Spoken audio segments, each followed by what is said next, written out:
How many low-skilled immigrants should we allow in a year? Another trick question. So think about the things that low-skilled immigrants do in the United States. If they work in construction, if you go to a nice hotel in any major city in the United States, you're probably going to see an immigrant who's going to come around and clean the room and do that. Dairy, 60% of the milk that's produced in America right now is produced by immigrants. And I'm assuming all of them are illegal because there is no legal visa for year-round work. Our current system doesn't address that. Restaurants, poultry processing, mostly immigrants who are doing that. Picking crops, nurses' aides, landscaping, construction. How many should we have? What do you think? The number is 10,000. 10,000 worldwide and about 5,000 from Mexico. So right now there's a limit. The current immigration system allows about 5,000 low-skilled people to come from Mexico each year. I live in rural Clark County, and down near Dayton, near Springfield, with 137,000 people in Springfield, which is the city center of Clark County.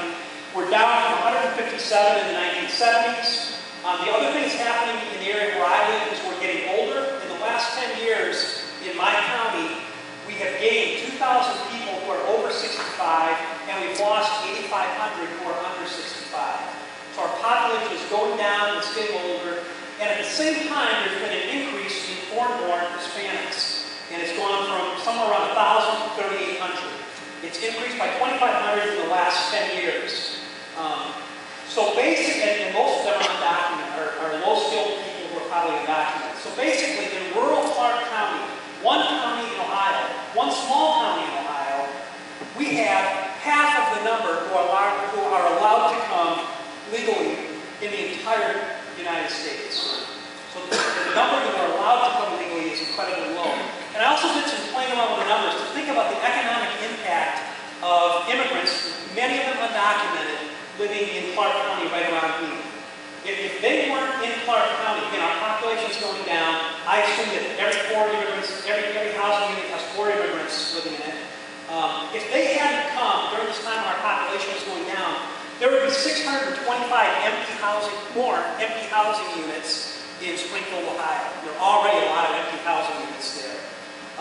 If out of 2,500 of these Latino workers who come to Clark County, if I assume that 1,500 of them are working, so 1,000 of them are not working, those are mothers who are staying home with children, 1,500 are working, and they're making $10 an hour, they're making $26,000 a year, they're pumping $39 million into the economy of Clark County.